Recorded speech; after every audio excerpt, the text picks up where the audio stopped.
And hello, everybody. Welcome back to the podcast. I'm joined with Dom, and we're going to be discussing UK politics involvement in the Jeffrey Epstein files. Dom, you've got quite a lot of light to shed on this subject with us. Yeah, it's shocking, but it's not really surprising that the UK politicians, the elites in this country, are part of a sort of global cabal, a paedophile ring, involving obviously the deceased Jeffrey Epstein and his St. Barb's Island.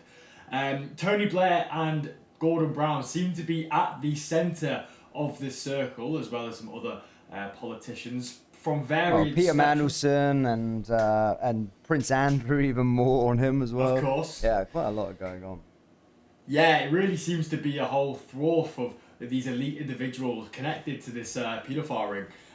Obviously, one of the revelations is Tony Blair, obviously the former MP of the UK. Tony Blair is reported to have blocked the exposure of famous names in law, business, and political spheres, including some in his own cabinet. During the police investigation into paedophile internet activity known as Operation Or, which came out of the FBI investigation in the United States called Operation Avalanche. So they essentially started an FBI investigation. It sort of created a sister investigation into the UK, and Tony Blair used his power. This is a justice.gov document, by the way, used his power to stop certain people getting investigated. So I do believe that is a bit of a cry of guilt there, and there's much more stuff coming out. I know you've got some stuff on another politician.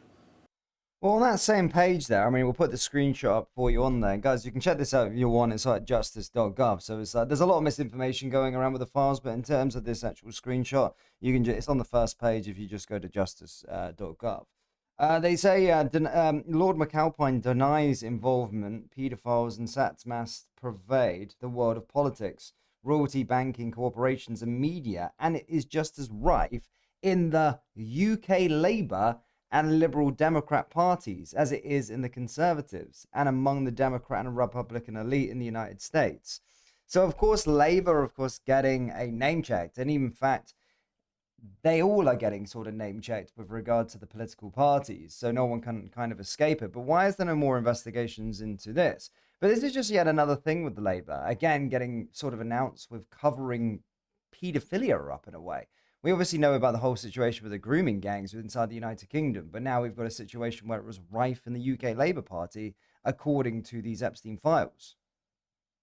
Yeah, it's shocking. It seems to be a transatlantic, activity. Mr. Epstein, he seems to have his fingers in a lot of pies. Obviously, having very close ties with a lot of the Jewish tech elites as well. We're talking about, Larry Ellison. We're talking about the head of Palantir. I forgot his name. Yeah, we're talking about a lot of different people right now, and they seem to be linked quite closely with Israel as well. A lot of different people from Jewish heritage, a lot of talk in terms of sort of Jewish parties and 100% Jewish activities within the Epstein files.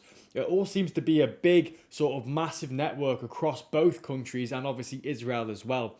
Seems to have been crumbling down. But Dan, let me just ask you a question here. Obviously, the main man Epstein is obviously deceased, has been deceased for 6 or 7 years now. Do you think this stuff is still going on behind closed doors? Well, likely, yeah, it's probably happening amongst the sort of elites and whatnot. But there's a lot of people involved, a lot of people that were there, right? And all of them are going to be trying to plead that they're innocent, but a lot of them knew what Mr. Jeffrey Epstein was up to, and that's the point. And one of the people that I find quite abhorrent is Keir Starmer's appointed U.S. ambassador, Peter Mandelson. Now, he's of course been name checked. He was sacked really recently. Well, Keir Starmer was stood by him for a long time. It was almost forced to sack him eventually with regard to the Epstein files. So he was up. He was the U.S. ambassador up until what, November, October. And some more revelations that came out with him. Peter Mandelson told Jeffrey Epstein that he was trying hard to change government policy on bankers' bonuses at his request. months after the convicted sex trafficker had paid thousands of pounds to the UK Business Secretary's husband. Emails released by the US Department of Justice on Friday shed new light onto the closeness of the relationship between the Jeffrey Epstein and Lord Mandelson. The documents include correspondence in September 2009 between Epstein and Lord Mandelson's husband, Ryanardo Avadala Silva, who asked the financer to pay him £10,000 to fund an osteotherapy course and other expenses. Epstein responds, I'll wire you the loan amount immediately. A few days later, Mr. De Silva, who married Lord Mandelson in 2023, replied, Thank you for the money which arrived in my account this morning. Epstein was released from prison in July 2009, having pleaded guilty to trafficking a minor. In separate emails exchanged in December 2009, Lord Mandelson, then business secretary to Gordon Brown's government, appears to agree to try and change government policy on taxing bankers' bonuses. This is wild. Coming just 18 months after the great financial crash and subsequent state rescues of banks, and the subject was highly contentious. Mate, this is mental. This guy was literally the US ambassador recently. But of course, what, the business secretary under Gordon Brown? This is wild. Like what the influence that Epstein had among the sort of political elite, and him just not question it, just trying to change things just at the click of a finger from Epstein. Yeah, 100%. It seems like he's wanting to pull the strings from behind the curtain and push and pull certain agendas. One thing he was talking about as well, which is quite interesting because we've seen this happen quite recently, is putting Tony Blair as the sort of head of the Middle East. And, there was this new initiative recently that wanted to push Tony Blair as the new sort of head of state of Palestine, if I'm not mistaken. Well, Jeffrey Epstein was talking about this in 2009. So, what about Tony Blair? About Tony Blair being the head of the Middle East, or like the warden of the Middle East, I think he refers to him as. Absolutely wild stuff. So obviously the plans have come to fruition. Tony Blair is the forefront, the lead runner of like heading up a sort of a bit of a false Palestine state there. It's super interesting stuff. Obviously we're seeing it come to fruition. He's got his hands in so many pies. He's constantly jet setting Hong Kong, obviously St. Barb's where his island is, back to Israel as well, very closely tied in with a lot of the UK elites. And obviously, as you said there, wanting to change the structure of banker bonuses in the UK. The whole thing is just absolutely bizarre. And then you go on to Prince Andrew, which we know all about right now. Keir Starmer's obviously come publicly out and said that he should be, going out to the United States to sort of give evidence, so to speak. But a second woman has alleged that she was sent to the UK by Jeffrey Epstein for a sexual encounter with Prince Andrew. Her lawyer has claimed the encounter allegedly occurred at a royal lodge in 2010. The woman, who was not from the UK, was in her 20s at the time.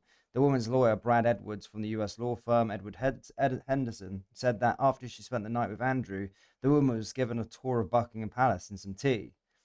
The woman's revelation of spending a night... Huh?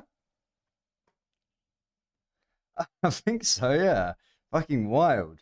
The woman's revelation of spending a night with Andrew's home is the first time a survivor Epstein has claimed a sexual encounter occurred at a royal home. Buckingham Palace records the name of tour guest, but it's not possible for the tour to be corroborated without the woman's identity being revealed. Mr. Edwards represents more than 200 of Epstein survivors worldwide and represented Virginia as well. So more details coming out with regard to Prince Andrew. There's no way Prince Andrew's innocent, hence why he's been stripped of all his royal titles and whatnot. There's some shady stuff. I mean, some pictures of Prince Andrew laying over a girl recently as well. That picture that came out. But yeah, there's something that, I mean, this guy should be in like prison, or at least should be getting tried. Like he should be. Why is he not treated like everybody else in this whole situation? I don't give a fuck if he's royal, Get him out and get him hold some accountability for what he's done. If he's innocent, then I'm sure the revelations will be that he's innocent. If he's so innocent, go clear his name. But this guy should not be, the guy shouldn't be just having a bit of being able to do what he wants because he's a royal family. He's a nobody. Yeah, exactly. It's no man is above the law in the UK. that is included the royal family. And obviously you had that super famous civil case, Well, it's clear. It clearly right? is. Obviously, if he's not getting tried, if he's not Right, getting tried. exactly. And, you know, he's not getting criminally prosecuted, but obviously they had a civil case. It was a very famous case where the picture with that girl who was 17 years old, who has that, who I, Yeah, I Virginia, think, right? I'm pretty sure Virginia died, did she not? Yeah, recently, yeah, this Yeah, year, she got last hit year, by a sorry. bus or committed suicide, something along those lines. Very shady stuff is what I'm talking Off a about. car, yeah, got a car accident, Yeah, yeah. I mean, look, I'm not a conspiracy theorist, but these documents prove about 95% of the conspiracy theorists right, you know. Alex Jones, someone who's been incredibly controversial, has been talking about this for nearly 25 years. And he was on the money with it, right? Because it was happening and it's been completely vindicated. I think conspiracy theories are dwindling in numbers because we're running out of conspiracy theories. They keep coming true. That's the issue here. Obviously, you had COVID, which was said to be made by a bat or whatever, not in a lab. Obviously, 5 years down the line, the White House government releases official documents proving it was from a lab, and now you have the Epstein files coming out fully. Pretty vindicated stuff. But where does this leave the UK royal family? Do they have? Do you seriously think they have a criminal case against Andrew? No, they fucked. They're obviously not going to be prosecuting Andrew. You know, he's been in there quite a bit, but you know, it's like he's features heavily in these new sort of revelations. He's like laying over a girl that's laid on the floor as well, which we'll get the picture up as well. You know, these guys like I mean, they're trippy photos. I'll send you the photos across so we can put them up here on the podcast. But they're freaking wild. This guy needs to be held to an account. He was clearly close with him.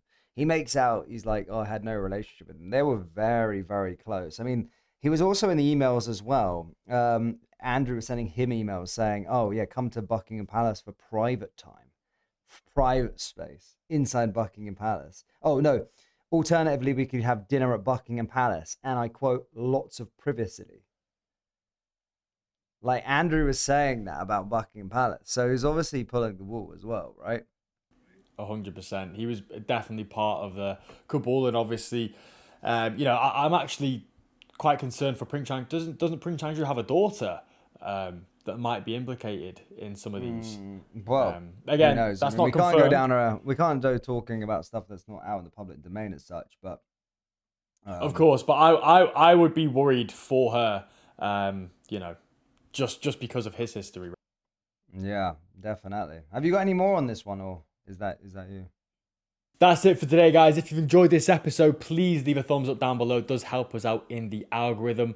And I'll see you guys next time. It's been Dom from Point Blank. Take Peace. care, peace.